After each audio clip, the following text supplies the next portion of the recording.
The year is 33 AD. A Jewish carpenter turned teacher sits by the Sea of Galilee surrounded by his disciples. The Roman Empire sprawls across the known world, bringing with it a clash of cultures, traditions, and dietary practices that would reshape human civilization forever. In marketplaces from Jerusalem to Rome, vendors hawk their wares: bread, fish, wine, and yes, pork. But for the Jewish people, that last item represents something far more significant than mere sustenance. It represents the very essence of their covenant with God, a boundary that has defined their identity for over 1,000 years. Yet today, billions of Christians worldwide enjoy bacon with their breakfast, ham at their holiday tables, and pepperoni on their pizza, believing themselves to be following in the footsteps of Christ. Meanwhile, over 1 billion Muslims abstain from pork entirely, claiming they follow the true teachings of Jesus regarding this forbidden meat. So, who's right? What did Jesus actually say about eating pork, and why has this become one of the most misunderstood teachings in all of religious history? The answer will shock you, challenge everything you think you know about early Christianity, and reveal a truth so profound that it has been deliberately obscured for nearly 2,000 years. This isn't just about dietary laws, it's about the very foundation of faith itself. To understand what Jesus really said about pork, we must first journey back to a time when the mere act of eating was deeply spiritual, when every meal was a declaration of faith, and when breaking dietary laws could mean exile from your community forever. We must understand the world that shaped the man who would become the most influential figure in human history. The ancient Israelites didn't simply arbitrarily decide that pork was unclean.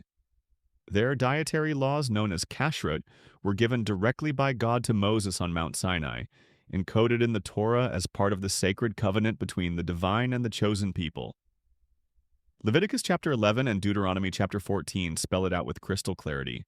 Animals that both chew the cud and have divided hooves are clean and may be eaten. Pigs have divided hooves but don't chew the cud, making them an abomination in the eyes of God. But here's where it gets fascinating and where most people get it completely wrong. These weren't just arbitrary rules designed to make life difficult. Modern science has revealed that these ancient dietary laws were remarkably sophisticated from a health perspective.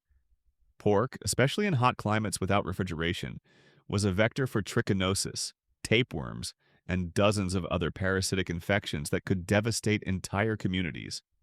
The Israelites didn't know about bacteria and parasites, but their God did, and he protected them through these laws. By the time Jesus walked the earth, these dietary restrictions had become so fundamental to Jewish identity that violating them was tantamount to abandoning your faith entirely. To eat pork wasn't just breaking a rule, it was spiritual suicide. The Pharisees, the religious leaders of Jesus' time, had expanded these laws into incredibly detailed regulations governing every aspect of food preparation, consumption, and even who you could eat with. Now, here's where the story takes its first stunning turn. Jesus of Nazareth was not a Christian. He was a Jew. Born into a devout Jewish family, raised in Jewish traditions, trained in Jewish law. He attended synagogue, celebrated Jewish holidays, and followed Jewish customs. The religion called Christianity wouldn't even exist until decades after his death. This means that when Jesus spoke about food, he spoke as a practicing, observant Jew who had been following kosher laws his entire life. So when we ask what Jesus said about eating pork, we must understand that we're asking what a first-century Jewish rabbi said about one of the most fundamental laws of his faith. And here's what will absolutely blow your mind. Jesus never, not once, explicitly told anyone it was okay to eat pork. Not once. In fact, he said something that modern Christianity has been struggling to reconcile for 2 millennia. In the Gospel of Matthew chapter 5 verses 17 through 19, Jesus makes a statement so clear, so unambiguous, that it's impossible to misinterpret. Do not think that I have come to abolish the law or the prophets. I have not come to abolish them, but to fulfill them. For truly I tell you, until heaven and earth disappear, not the smallest letter, not the least stroke of a pen, will by any means disappear from the law until everything is accomplished. Therefore, anyone who sets aside one of the least of these commands and teaches others accordingly will be called least in the kingdom of heaven. Let that sink in for a moment. Jesus explicitly states that he has not come to abolish the law, which includes the dietary restrictions against pork. He says that not even the smallest detail of the law will disappear until heaven and earth pass away. And he warns that anyone who teaches others to ignore these commands will be called least in the kingdom of heaven. But wait, there's more. In Matthew 23, 2-3, Jesus tells his followers, "The teachers of the law and the Pharisees sit in Moses' seat, so you must be careful to do everything they tell you." The teachers of the law he's referring to are the very people who enforce the dietary restrictions. Jesus is explicitly telling his followers to obey these laws. Hey everyone, this is Professor Archive, and you've just uncovered one of history's most shocking truths.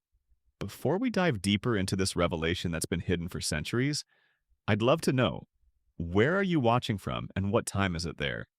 Are you a fellow history enthusiast, a theology student, or maybe someone whose worldview is being completely turned upside down right now? Drop a comment below. And if you're finding this research as mind-blowing as I did, consider leaving a super thanks. It really helps us continue uncovering these buried truths that mainstream history doesn't want you to know. Now, you might be thinking, but wait, what about that passage where Jesus declares all foods clean? You're referring to Mark 7:19, and this is where the deception runs deepest.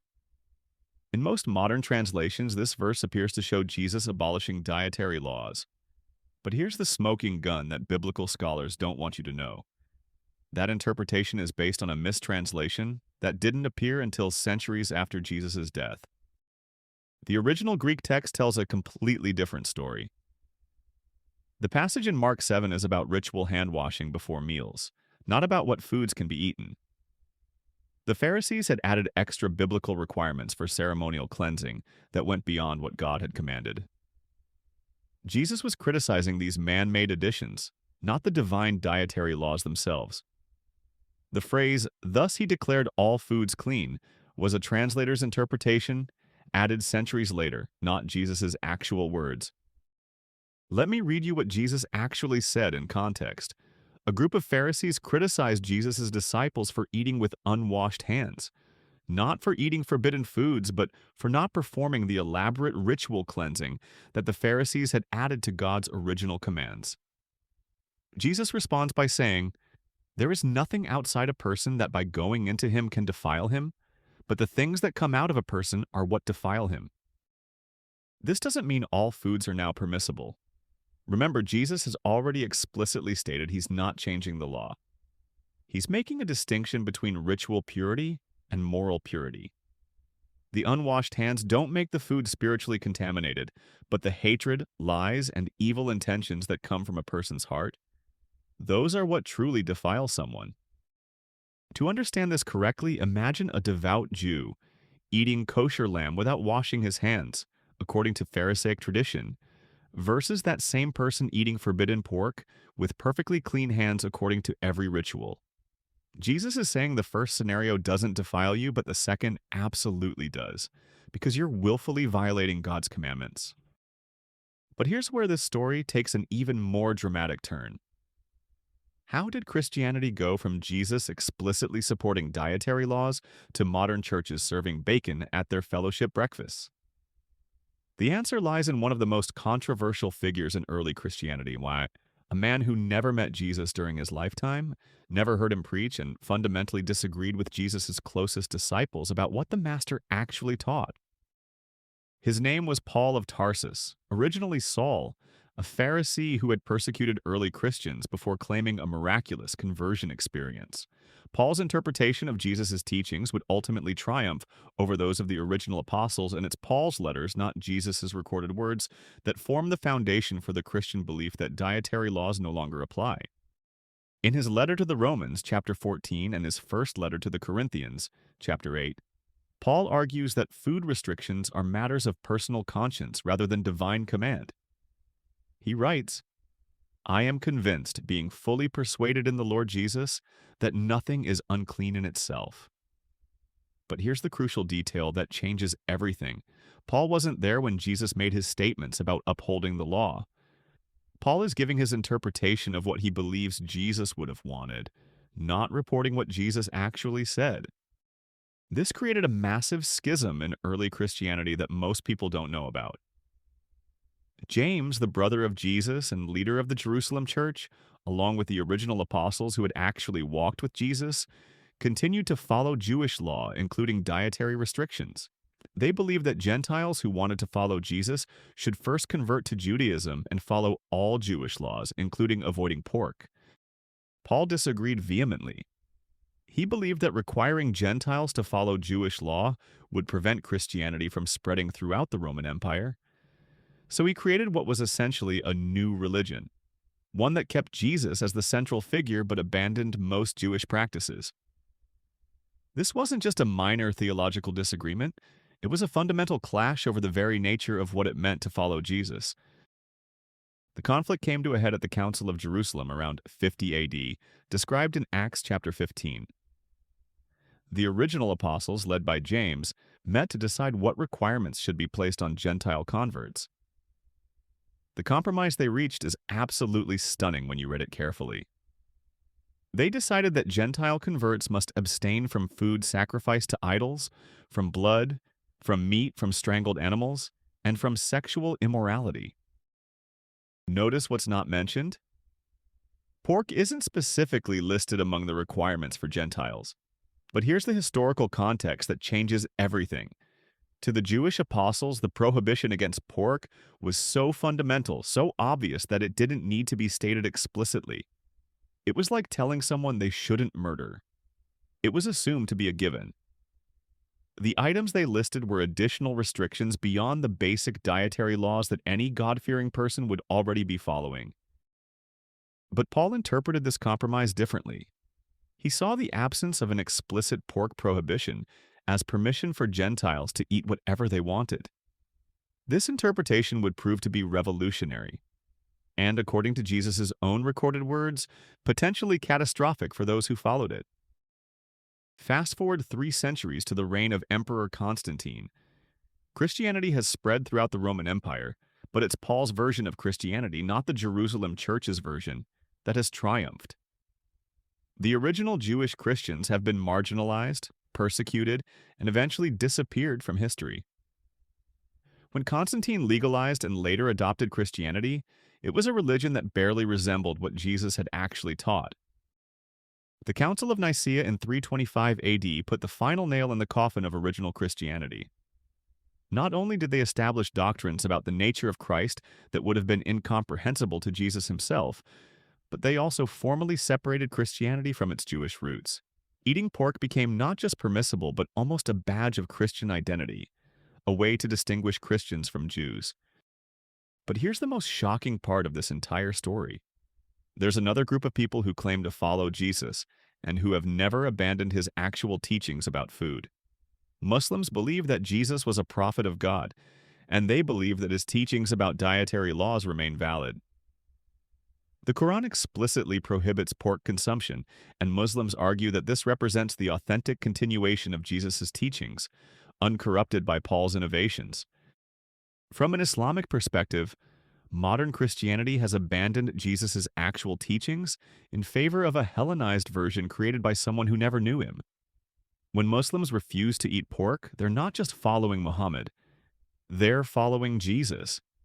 This interpretation suggests that the billion Muslims who avoid pork today are actually more faithful to Jesus' dietary teachings than the billions of Christians who regularly eat it. Now, I want you to consider something that might make you deeply uncomfortable. What if the Muslims are right? What if Jesus really did intend for his followers to maintain the dietary laws he himself observed? What if the Christianity that conquered the Roman Empire was a magnificent deception that replaced the authentic teachings of Jesus with a more palatable version designed to appeal to Gentile sensibilities? The evidence is overwhelming when you look at it objectively. Jesus explicitly said he wasn't abolishing the law. He told his followers to obey the teachers of the law. The passages that seem to permit eating forbidden foods are either mistranslated or misinterpreted. The original apostles continued following dietary laws long after Jesus' death. And the change in Christian practice came not from new revelation, but from Paul's theological innovations and political compromise. But there's another layer to this story that makes it even more profound. Recent archaeological discoveries have revealed that early Christian communities in Syria, Palestine, and other parts of the Eastern Roman Empire continued following Jewish dietary laws for centuries after Paul's letters were written. Excavations of early Christian sites show no evidence of pork consumption. The transition to eating pork appears to have been gradual and geographically limited to communities heavily influenced by Pauline theology. Some scholars now believe that there were multiple versions of early Christianity: the original Jewish Christianity that maintained dietary laws and other Torah observances, and the Pauline Christianity that abandoned them. The version that survived and became dominant was simply the one that proved more successful at attracting converts in the Roman world, not necessarily the one that was more faithful to Jesus' actual teachings. This raises profound questions about the nature of religious truth and authority. If Jesus explicitly commanded his followers to maintain the dietary laws, and if the earliest Christian communities did maintain them, on what authority did later Christians abandon them? Is it possible that one of the fundamental practices of modern Christianity, eating pork freely, is actually a violation of Jesus' direct commands? The implications extend far beyond dietary choices. If the early church could change something as fundamental as dietary laws based on theological interpretation and practical considerations, what else might they have changed? How much of modern Christianity represents Jesus' actual teachings versus later theological developments? Some modern Christian scholars have begun grappling with these questions. The Hebrew Roots movement, for example, consists of Christians who have chosen to return to following biblical dietary laws and other Torah commandments. They argue that Jesus never intended to start a new religion, but rather to reform Judaism from within, and that Paul's innovations represented a departure from, rather than a fulfillment of, Jesus' mission. These Christians have studied the same evidence I've presented to you today and reached the conclusion that eating pork is indeed contrary to Jesus' teachings. They point out that Jesus himself never ate pork, that he commanded his followers to maintain the law, and that the earliest Christian communities avoided pork for centuries. For them, following Jesus means following his example and his explicit commands, not the theological interpretations of later church leaders. But perhaps the most shocking revelation of all is hidden in plain sight in one of the most famous stories in the New Testament. Remember the story of the Gadarene swine, where Jesus casts demons out of a possessed man and into a herd of pigs, which then rush into the sea and drown? Most Christians read this as a simple miracle story, but look deeper. Jesus is in a predominantly Gentile region, where pigs are being raised for food. When he encounters this herd of pigs, animals that God's law declares abominable, he doesn't bless them or declare them clean. Instead, he uses them as vessels for demons.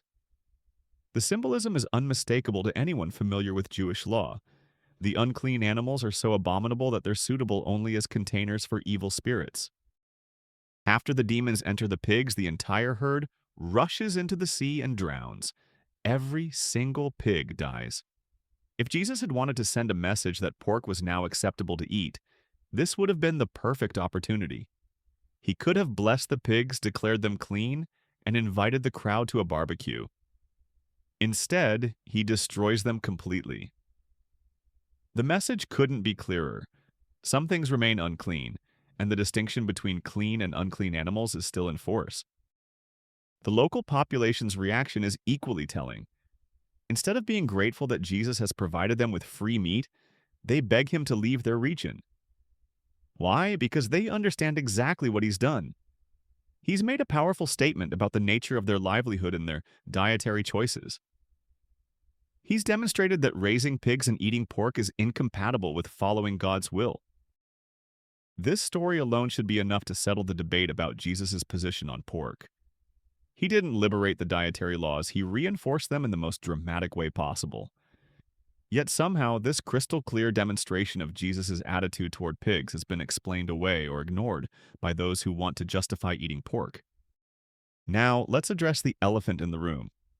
Or should I say, the pig in the kitchen. I know what many of you are thinking right now. You've been told your entire life that Jesus freed you from the burden of dietary laws, that grace has replaced law, that focusing on what you eat is legalistic and misses the point of the gospel. You might be feeling confused, angry, or even betrayed by the information I've shared today. These are valid emotions, and I want you to know that questioning long-held beliefs is one of the most difficult but necessary parts of seeking truth.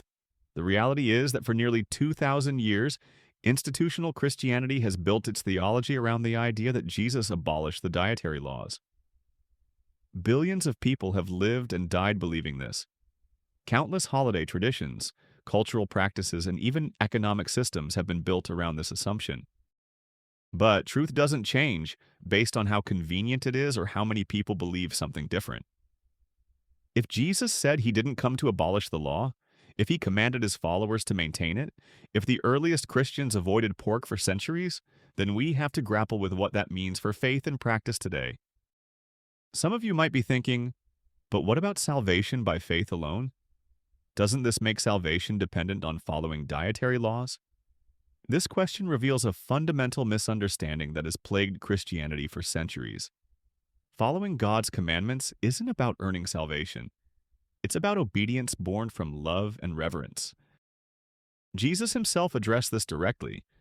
In John 14:15, he says, "If you love me, keep my commands." He doesn't say, "If you love me, ignore my commands because grace covers everything." He establishes a direct connection between love for him and obedience to his teachings. If Jesus taught that dietary laws remain in force, then following them becomes an act of love and devotion, not an attempt to earn salvation through good works. Consider this parallel. We don't refrain from murder because we think it will save us. We refrain from murder because we love God and want to live according to his will. The same principle applies to dietary laws. Following them isn't about salvation, it's about sanctification, the process of becoming more like God wants us to be. But here's where this gets really interesting from a historical perspective. The abandonment of dietary laws wasn't just a theological development, it was also a political and cultural one. As Christianity spread throughout the Roman Empire, maintaining Jewish practices became increasingly problematic. Jews were often persecuted, expelled from cities, or forced to pay special taxes. Christians who maintained Jewish practices risked being identified as Jews and suffering the same persecution. Additionally, the economic and social barriers to following kosher laws in the Roman world were enormous. Jewish dietary laws weren't just about avoiding pork, they involved complex systems of food preparation, sourcing, and community organization that were difficult to maintain outside of established Jewish communities. It was simply easier to abandon these practices than to maintain them in a hostile environment. But ease and convenience don't determine truth. The fact that following Jesus' actual teachings about food was difficult in the Roman world doesn't mean those teachings were invalid. If anything, it makes the early Jewish Christians who maintain these practices despite persecution and hardship even more admirable in their faithfulness. We see this pattern repeated throughout history. Whenever religious practices become inconvenient or socially problematic, there's tremendous pressure to abandon or modify them. The question is whether we're willing to prioritize faithfulness to original teachings over social acceptance and convenience. Now let's examine some of the most common arguments used to justify eating pork and see how they hold up under scrutiny. The first is the argument from Peter's vision in Acts chapter 10, where Peter sees a sheet lowered from heaven containing various animals, and a voice tells him to kill and eat. When Peter protests that he has never eaten anything unclean, the voice responds, "Do not call anything impure that God has made clean." This vision is often interpreted as God's declaration that all foods are now permissible. But read the passage carefully. Peter himself interprets the vision as being about people, not food. The vision comes just before Peter is called to the house of Cornelius, a Gentile centurion. When Peter enters Cornelius's house, he says, "God has shown me that I should not call anyone impure or unclean." The vision was about accepting Gentiles into the faith, not about changing dietary laws. This interpretation makes perfect sense in context. The early Jewish Christians struggled with whether Gentiles could become followers of Jesus without first converting to Judaism. God used the metaphor of clean and unclean animals to teach Peter that Gentiles weren't spiritually unclean and could be accepted into the faith. The vision was symbolic, not literal dietary instruction. The second common argument is that Jesus' death on the cross fulfilled all the requirements of the law, making dietary restrictions unnecessary. This argument fundamentally misunderstands what Jesus meant by fulfilling the law. In Jewish understanding, to fulfill the law means to interpret it correctly and follow it completely, not to abolish it.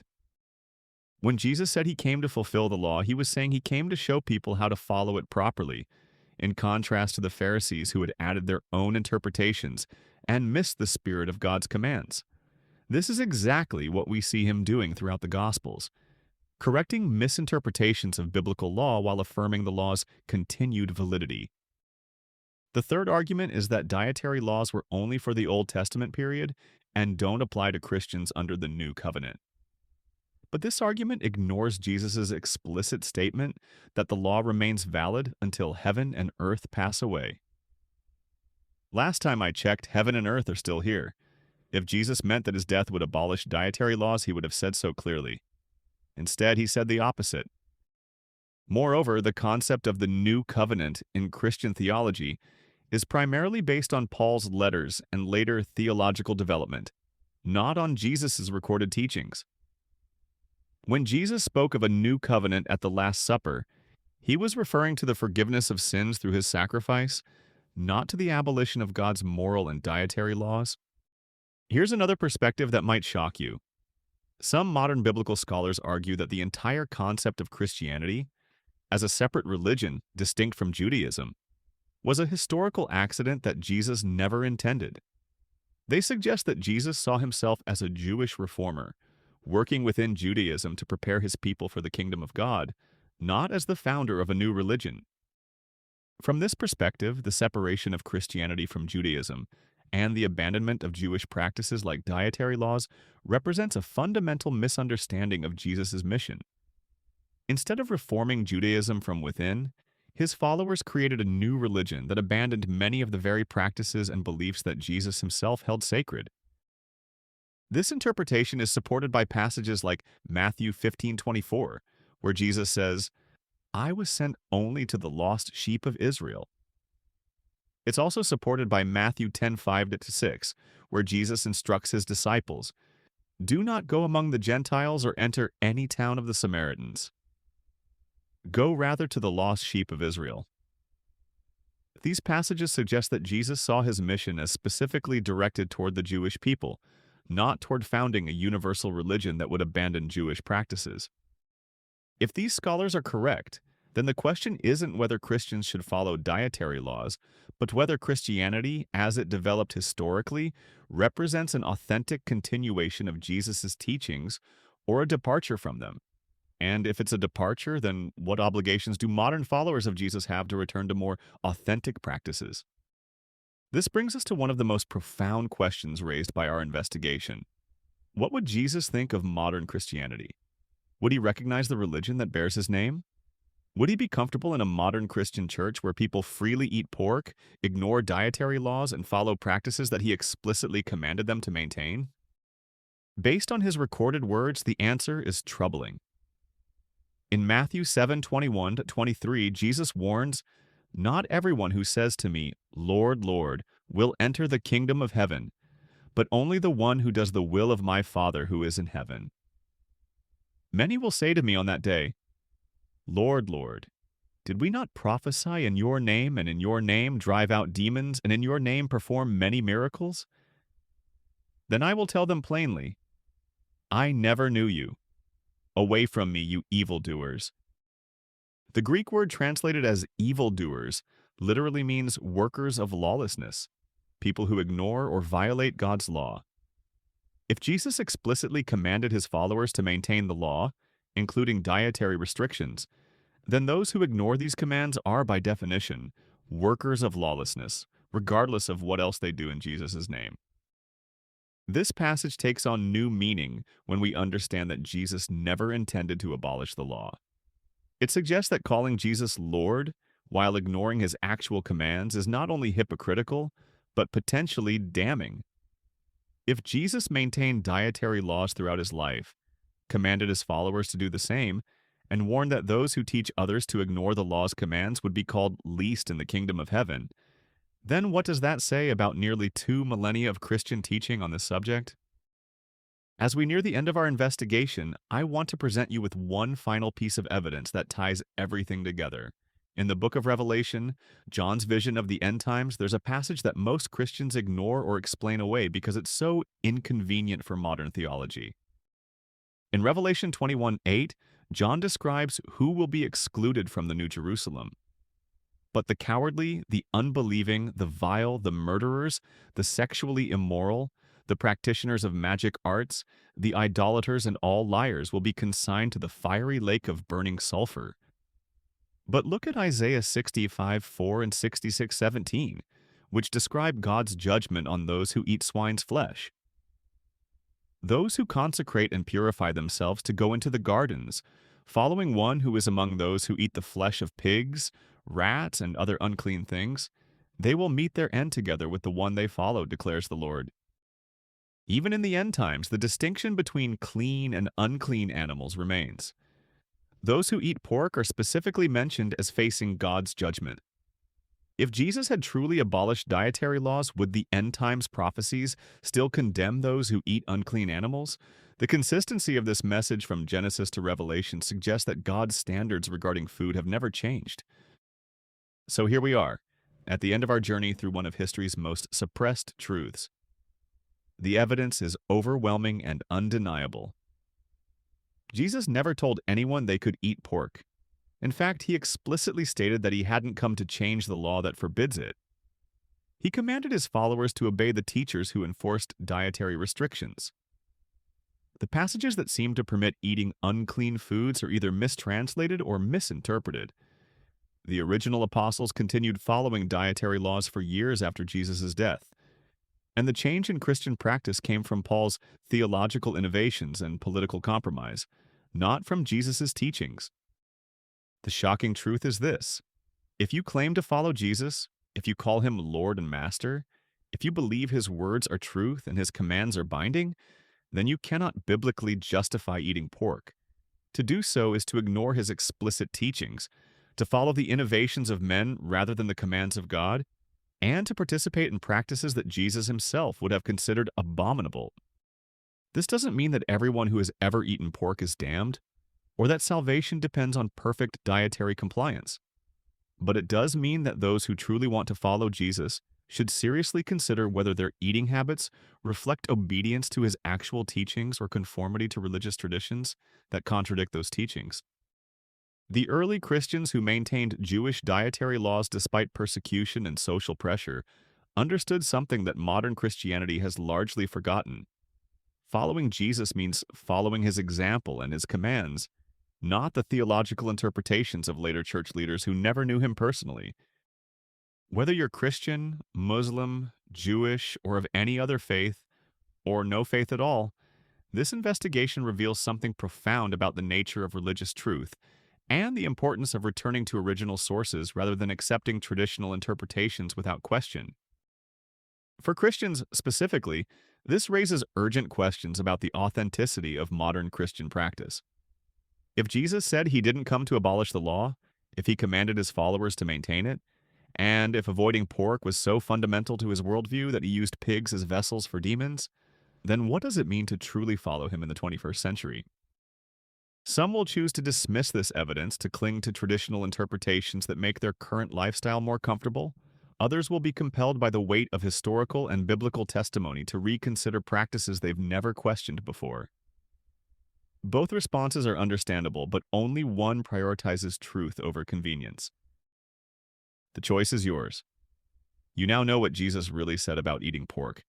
You've seen the evidence that this knowledge has been suppressed, misinterpreted, and explained away for nearly 2,000 years. You understand that the Christianity that conquered the Roman Empire may have been a magnificent deception, that replaced authentic Jesus following with a more palatable alternative. What you do with this knowledge will reveal something profound about your own relationship with truth, with Jesus, and with the courage required to follow ancient wisdom in a modern world that has largely abandoned it. The shocking truth about Jesus and pork isn't just about dietary laws. It's about the integrity of faith itself, the importance of returning to authentic sources, and the courage required to live by ancient truths in a modern world. Whether you internalize this message or ignore it, you can never again claim you didn't know what Jesus really taught about this fundamental aspect of faithful living. The question now is not what Jesus said. That much is clear. The question is whether you have the courage to follow it. Thanks for watching, and remember, history has layers and the truth is always worth pursuing, no matter how uncomfortable it makes us. Subscribe for more hidden truths that change everything you thought you knew about the past.